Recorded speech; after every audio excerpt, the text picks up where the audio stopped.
A photo of 112 Ocean Avenue, Amityville on Long Island. In this very house, almost 50 years ago, one of the most infamous mass murders in history was committed, and its existence, along with its mysterious aftermath, still manages to captivate numerous decades later. This is the story of the Amityville Horror.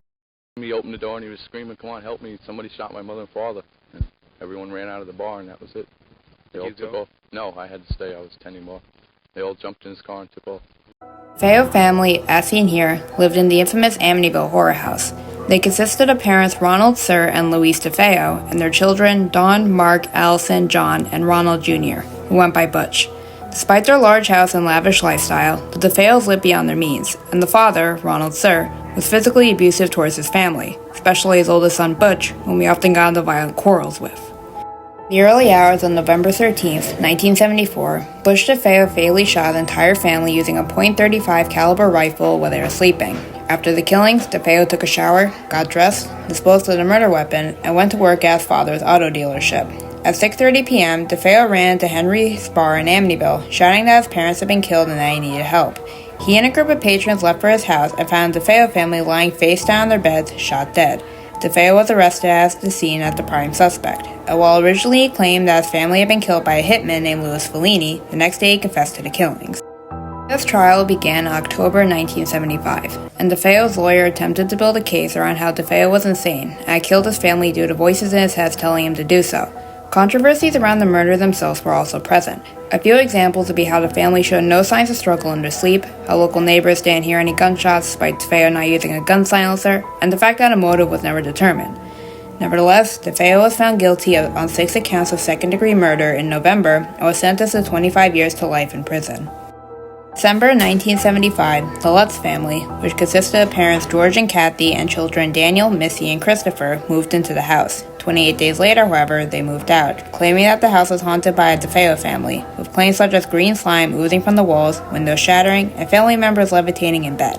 Their claims were recorded in the controversial book, The Amityville Horror, published in 1977 by Jay Anson. While there was skepticism over the book's truthfulness, it was adapted into a film by the same name released in 1979. There have since been 27 more films based on the claims of the Lutz family. Currently, in 2022, the house is still up and currently occupied. Butch DeFeo, during his prison sentence, attempted to overturn his conviction several times, changing his story numerous times as well. In some retellings claiming that his sister Dawn, or in some other retellings his mother Louise, were his accomplices in the murders. He died on March 12, 2021 in captivity at 69 years old. There are some recordings of the house currently. This is the house today. See if it was still good. Still up.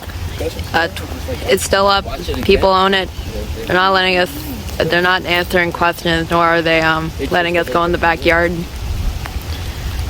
It looks like a pretty normal house, but it's been about maybe 48 years, 50 years since the murders. The murderer died last year.